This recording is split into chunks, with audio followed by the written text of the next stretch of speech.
Hey everybody, take a look at this story. This will be part A, and please stick around for part B, which will be a separate video for the commentary. Check it out. Last year left a teenager dead and her friend hurt.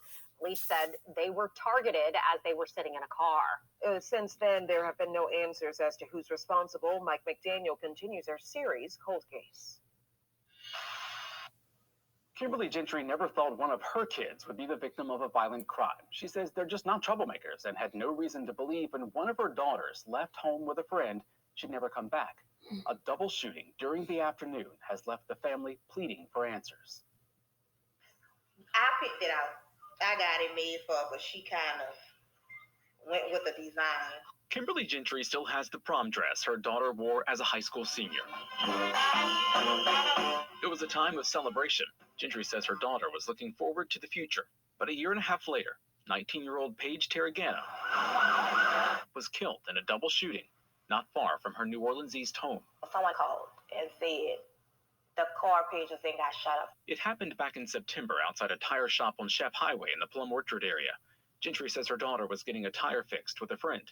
That's when police say several men opened fire. My 15-year-old daughter said, "Mom, don't come here. They have yellow tape everywhere." Gentry says Tarragano was still in the car when she got there, but police wouldn't let her see her. They asked me, did she have a butterfly tattoo on the side of her leg? I was like, yeah. It was like, that's her.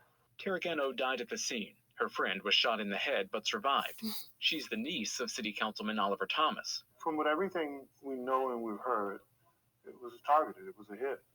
It wasn't her car, but they still targeted her. Not knowing who they are is the hardest part. Every day I'm scared because I don't know. I don't know if the person next to me in the grocery store is the person or the gas station. It's hard. I live my life every day in fear because I don't know. Gentry also doesn't know much about the investigation.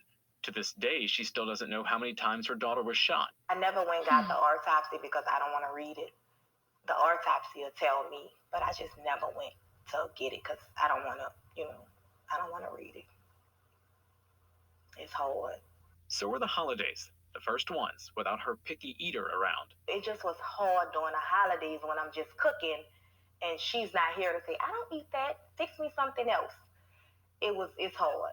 Tarragano was the second oldest of 5 kids. This is a baby picture of me and her. She was really close with her younger sister, Dakari Young. We just did everything together. They had a tight bond. The simple things meant the most. She'd take me with her, so get something to eat. She would want me just come in the bed with her and watch movies. Like, she always did my hair, like, every week.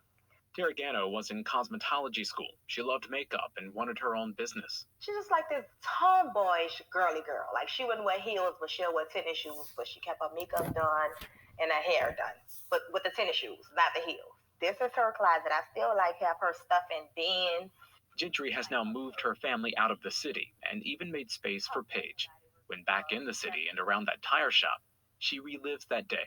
When I go, I see the car. Even though it's not there, I see it. Almost 8 months after losing her daughter, Gentry hasn't lost hope. I'm not going to stop fighting until I get justice.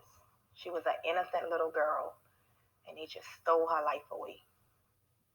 There's a $5,000 Crime Stoppers reward in this case. Paige's mom is now working to create a network of moms who've lost children to violent crime in hopes of supporting each other and bringing awareness to the problem. Okay, everybody, you saw part A. Please stick around for part B, the commentary. Mike McDaniel, Eyewitness News.